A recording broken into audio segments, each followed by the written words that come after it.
Hello everyone, good evening to all of you. तो guys, आज के इस वीडियो में 16 जुलाई 2020 के करंट अफेयर हम लोग कवर करेंगे। वीडियो में आज थोड़ा सा छोटा वीडियो रहेगा। बाकी जो इंपॉर्टेंट क्वेश्चन है वो मैं कल सुबह के वीडियो में मतलब 17 जुलाई के वीडियो में मैं आपसे डिस्कस कर लूँगा। तो फिलहाल इस वीडियो में मैंने आपको 10 करंट अफेयर के क्वेश्चन दिए हुए हैं आज के, जो कि इंपॉर्टेंट करंट अफेयर है, और साथ में स्टैटिक जीके के क्वेश्चन तो शेयर किए ही हुए हैं। तो चलिए स्टार्ट करते हैं। पहला क्वेश्चन है, we have observe world youth skill day on which date. अभी हाल ही में वर्ल्ड यूथ स्किल डे हम लोगों ने किस दिन मनाया? ये हर साल मनाया जाता है 15 जुलाई को। 15 जुलाई, तो कल के दिन हम लोगों ने वर्ल्ड यूथ स्किल डे के रूप में मनाया। इंपॉर्टेंट थिंग ये भी है कि आपको ध्यान रखना है, इस बार वर्ल्ड यूथ स्किल डे की थीम क्या थी? तो साल 2020 की थीम है skills for a resilient youth. अगला क्वेश्चन है, recently on which date we have observe Bastille day, और इसी को बोलते हैं फ्रेंच नेशनल डे। तो अभी हाल ही में बेस्टिल डे या फिर फ्रेंच नेशनल डे के रूप में हम लोगों ने किस दिन मनाया? तो फ्रेंच नेशनल डे हम लोगों ने मनाया 14 जुलाई को, परसों के दिन मनाया फ्रेंच नेशनल डे। फ्रांस की कैपिटल है पेरिस, और फ्रांस में इस टाइम पे सरकार किसकी चल रही है? फ्रांस में सरकार चल रही है इमैनुअल मैक्रोन की। यहाँ के राष्ट्रपति कौन है? Emmanuel Macron. अगला क्वेश्चन है, recently which IIT institute developed world's most affordable COVID 19 diagnostic kit, जिसका नाम है कोरोस्योर। कोरोस्योर नाम की, आपसे कह रहा है, दुनिया की सबसे सस्ती कोविड 19 डायग्नोस्टिक किट भारत के कौन से आईआईटी ने लॉन्च करी है? इसको आईआईटी दिल्ली ने अभी बनाया है हाल ही में। तो आपको ध्यान रखना है, आपसे एक क्वेश्चन एसएससी पूछ सकता है या फिर आईबीपीएस में पूछा जा सकता है कि ये कौन सा आईआईटी है जिसने दुनिया की सबसे सस्ती कोविड टेस्टिंग किट बनाई है, जिसका नाम है कोरोस्योर। तो ये जो कोरोस्योर बनाई है आईआईटी दिल्ली ने बनाई है। साथ में ध्यान रखना है, इसकी कॉस्ट कितनी है? इसकी कॉस्ट है 399 रुपए। 400 रुपए की अभी तक लगभग कोई भी किट पूरे वर्ल्ड में नहीं लॉन्च करी गई थी। तो ये लॉन्च करी गई है आईआईटी दिल्ली के द्वारा, ध्यान रखना है। एक चीज और, भारत हर साल अब से आईआईटी दिल्ली के द्वारा ये जो कोरोस्योर टाइप ऑफ किट है, ये अभी पर डे के हिसाब से भारत इसका कितना प्रोडक्शन कर रहा है? तो आपको ध्यान रखना है, पर डे के हिसाब से भारत 3 लाख डायग्नोस्टिक किट का प्रोडक्शन कर रहा है।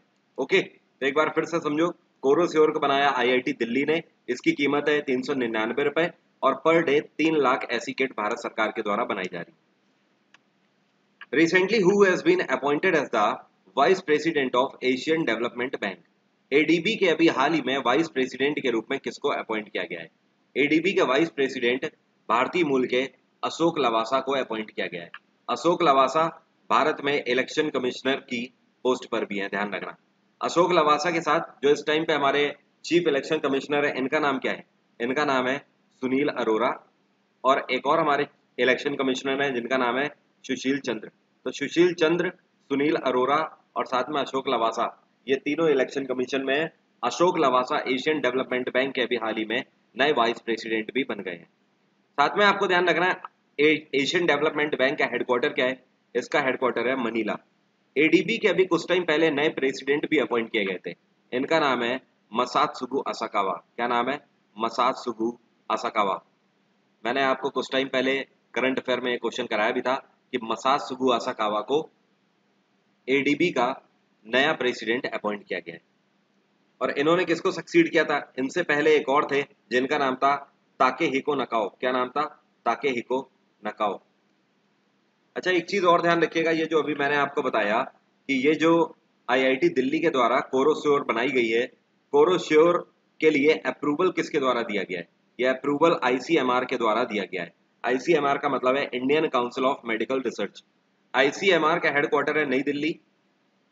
इसकी स्थापना 1911 में करी गई थी, और आईसीएमआर के इस टाइम पे चेयरपर्सन है, इनका नाम है बलराम भार्गव। क्या नाम है? बलराम भार्गव। अगला क्वेश्चन है, Which company has purchased 7.7% stake in Reliance Industries Technology Venture? अभी हाल ही में जियो में 7.7% स्टेक कौन सी कंपनी ने खरीदे हैं? गूगल ने कल के दिन 7.7% स्टेक जियो में खरीद लिए हैं। ये जो 7.7% स्टेक गूगल ने खरीदे हैं, ये 33,737 रुपए की मदद से खरीदे हुए हैं। कितने के? 33,737 करोड़ रुपए, माफ करिएगा, करोड़। और अगर इसको डॉलर में बात करें तो ये डील हुई है 4.5 बिलियन डॉलर में। 4.5 बिलियन डॉलर में डील हुई है। रुपयों में ये होता है 33,737 करोड़ रुपए। ओके, तो गूगल ने जियो में 7.7% स्टेक्स खरीदे हैं। ध्यान रखना, फेसबुक ने भी कुछ टाइम पहले पिछले ही महीने जियो में इन्वेस्ट किए थे। कितने परसेंट स्टेक खरीदकर? 9.9% स्टेक खरीदकर इन्होंने भी इन्वेस्ट किया है जियो में। गूगल की स्थापना 1998 में करी गई थी। गूगल का हेडक्वार्टर है कैलिफोर्निया। गूगल के सीईओ हैं सुंदर पिचाई। रिलायंस इंडस्ट्रीज लिमिटेड के सीईओ हैं इस टाइम पे मुकेश अंबानी। इसका हेडक्वार्टर है मुंबई। अगला क्वेश्चन है, which country is to host Asia cup cricket tournament 2021? अभी हाल ही में आई रिपोर्ट के तहत साल 2021 का एशिया कप क्रिकेट टूर्नामेंट इनमें से कौन सा देश होस्ट कर रहा है? इसको होस्ट कर रहा है श्रीलंका। श्रीलंका में एशिया कप क्रिकेट टूर्नामेंट 2021 का आयोजन किया जाएगा, ये चीज ध्यान रखना। श्रीलंका की कैपिटल है जयवर्धने कुट्टे और कोलंबो। श्रीलंका में करेंसी चलती है श्रीलंकन रुपया। और श्रीलंका में इस टाइम पे सरकार किसकी है? यहाँ के प्रधानमंत्री हैं महिंदा राजपक्षा और इनके बड़े भाई गोताबाया राजपक्षा यहाँ के प्रेसिडेंट हैं। पाकिस्तान में इमरान खान की सरकार है। बांग्लादेश में शेख हसीना की सरकार है। भारत में नरेंद्र मोदी की सरकार है। अगला क्वेश्चन है, NABARD is announce to allocate how much amount under a refinance scheme for banks and financial institution. Question का मतलब यह है कि अभी हाल ही में नाबार्ड के द्वारा बैंकों के लिए और अनदर फाइनेंशियल इंस्टीट्यूशंस के लिए कितने रुपए की धनराशि एलोकेट करी गई है? कितने रुपए की धनराशि इन्होंने आवंटित करी है? आपको ध्यान रखना है, नाबार्ड के द्वारा 5,000 करोड़ की धनराशि फाइनेंशियल इंस्टीट्यूशंस और बैंकों के लिए आवंटित करी गई है। नाबार्ड की स्थापना 1982 में करी गई थी। नाबार्ड का हेडक्वार्टर है मुंबई। और नाबार्ड के अभी हाल ही में पिछले महीने नाबार्ड के नए चेयरपर्सन बनाए गए हैं। इनका नाम है गोविंद रजलू चिंताला। गोविंद रजलू चिंताला ये अभी पिछले ही महीने नए चेयरपर्सन बने हैं। इन्होंने सक्सीड किया था किसको? हर्ष कुमार बनवाला को। हर्ष कुमार बनवाला ये पहले चेयरपर्सन थे नाबार्ड के। Who has been honored with the Lifetime Achievement Award of Mohan बागान एथलेटिक क्लब? अभी हाल ही में मोहन बागान एथलेटिक क्लब की तरफ से लाइफ टाइम अचीवमेंट अवार्ड से इनमें से किसको सम्मानित किया गया? मोहन बागान एथलेटिक क्लब की तरफ से लाइफ टाइम अचीवमेंट अवार्ड से सम्मानित किए गए हैं अशोक कुमार। एक्चुअली अभी नॉमिनेशन हुआ है, इनको सम्मानित कब किया जाएगा? इनको सम्मानित किया जाएगा इस बार मोहन बागान एथलेटिक क्लब जो है ये अपनी एनिवर्सरी मनाएगा, एस्टैब्लिशमेंट डे। उस दिन अशोक कुमार को लाइफ टाइम अचीवमेंट अवार्ड से सम्मानित किया जाएगा। अब समझो मोहन बागान एथलेटिक क्लब की स्थापना कब हुई थी, तभी तो आपको पता लगेगा किस दिन इनको सम्मानित किया जाएगा। इसकी स्थापना हुई थी, आपको ध्यान रखना है, 15 अगस्त को। कब हुई थी? 15 अगस्त 1889 को इसकी स्थापना हुई थी। किसकी? मोहन बागान एथलेटिक क्लब की। तो 15 अगस्त 1889 में स्थापना हुई थी। इस बार 15 अगस्त 2020 को फिर से स्थापना दिवस मनाया जाएगा मोहन बागान क्लब का। उसी दिन अशोक कुमार को लाइफ टाइम अचीवमेंट अवार्ड से सम्मानित किया जाएगा। एक चीज और ध्यान रखो, ये अशोक कुमार कौन है? ये भी भारत के उत्कृष्ट हॉकी प्लेयर्स में से एक है। लेकिन एक चीज और ध्यान रखना है, मेजर ध्यानचंद का नाम तो आपको पता ही होगा, इनका नाम तो हर भारतीय जानता है। मेजर ध्यानचंद के बेटे हैं ये।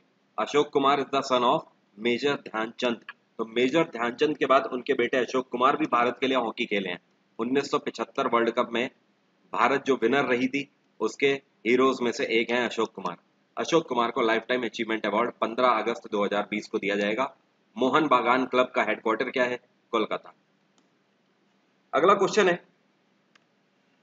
Who has become the new chairperson of the Hindu group? अभी हाल ही में द हिंदू ग्रुप के चेयरपर्सन कौन अपॉइंट किए गए हैं? कल के दिन द हिंदू ग्रुप के नए चेयरपर्सन बने हैं मालिनी पार्थ सारथी। क्या नाम है इनका?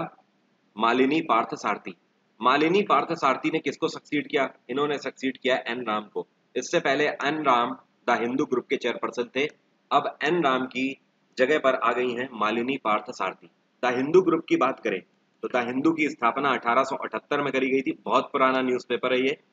इसका हेडक्वार्टर है चेन्नई। और द हिंदू ग्रुप के फाउंडर कौन है? इसके फाउंडर हैं G Subramania Iyer.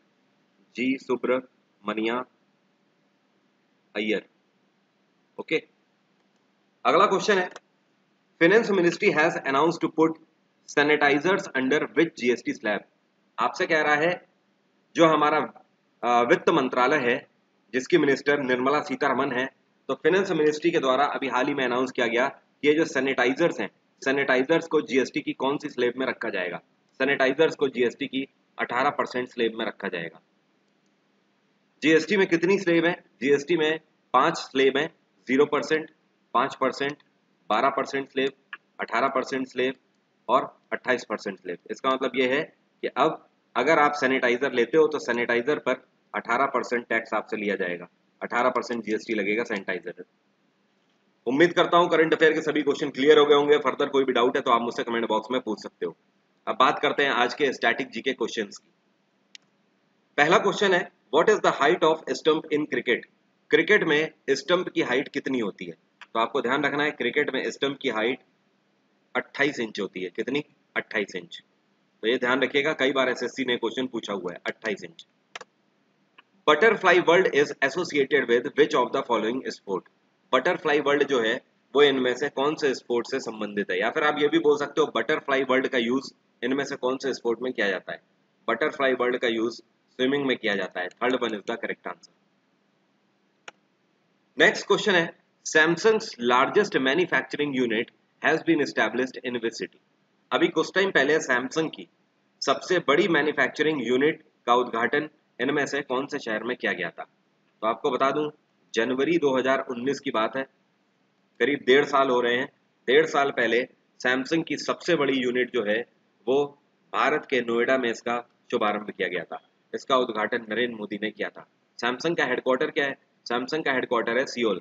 South Korean company है सैमसंग और दुनिया की सबसे बड़ी स्मार्टफोन मेकर कंपनी भी है। We celebrate national youth day on which date. राष्ट्रीय युवा दिवस हम लोग किस दिन मनाते हैं? राष्ट्रीय युवा दिवस मनाते हैं स्वामी विवेकानंद के बर्थ एनिवर्सरी पर। और स्वामी विवेकानंद की बर्थ एनिवर्सरी कब मनाते हैं? 12 जनवरी को मनाते हैं। तो 12 जनवरी को राष्ट्रीय युवा दिवस के रूप में मनाया जाता है। Who is known as Bismarck of India. इनमें से कौन है जिसको बिस्मार्क ऑफ इंडिया के नाम से जाना जाता है? ये मैं आपको बाद में बताऊंगा, पहले बताता हूं बिस्मार्क हैं कौन। इनका पूरा नाम, ये जो आप पिक्चर में देख रहे हो, इनका पूरा नाम है ओटो वॉन बिस्मार्क। और ये कहाँ के हैं? ये जर्मनी के हैं। जर्मनी के बिजनेस पर्सन भी थे, पॉलिटिशियन भी थे और जर्मनी के मास्टरमाइंड के रूप में इनको जाना जाता है। ओके, तो क्योंकि मास्टरमाइंड के रूप में जाने जाते हैं इस वजह से भारत में कौन है जिनको बिस्मार्क की उपाधि दी गई है या फिर बिस्मार्क ऑफ इंडिया के नाम से जाना जाता है? ये है सरदार वल्लभ भाई पटेल। आप में से सभी लोगों को यह जरूर पता होगा कि सरदार वल्लभ भाई पटेल को लौह पुरुष के नाम से जाना जाता है, इंग्लिश में आयरन मैन ऑफ इंडिया के नाम से जाना जाता है। लेकिन ये बहुत कम लोगों को पता होता है कि बिस्मार्क ऑफ इंडिया के नाम से भी इन्हीं को जाना जाता है। ध्यान रखना, एसएससी कई बार ये क्वेश्चन पूछ देता है, बिस्मार्क ऑफ इंडिया के नाम से किसको जाना जाता है? सरदार वल्लभ भाई पटेल। इनका जिस दिन बर्थ हुआ था, मतलब 31 अक्टूबर को हम लोग नेशनल यूनिटी डे के रूप में भी मनाते हैं। Thank you so much, have a nice day, take care, bye bye. Varun 777 ये मेरा डिस्काउंट कोड है, इसका यूज करके आप अनअकैडमी पर कोई भी सब्सक्रिप्शन ले सकते हो और 10% फीस में आपको छूट मिल जाएगी, डिस्काउंट मिल जाएगा।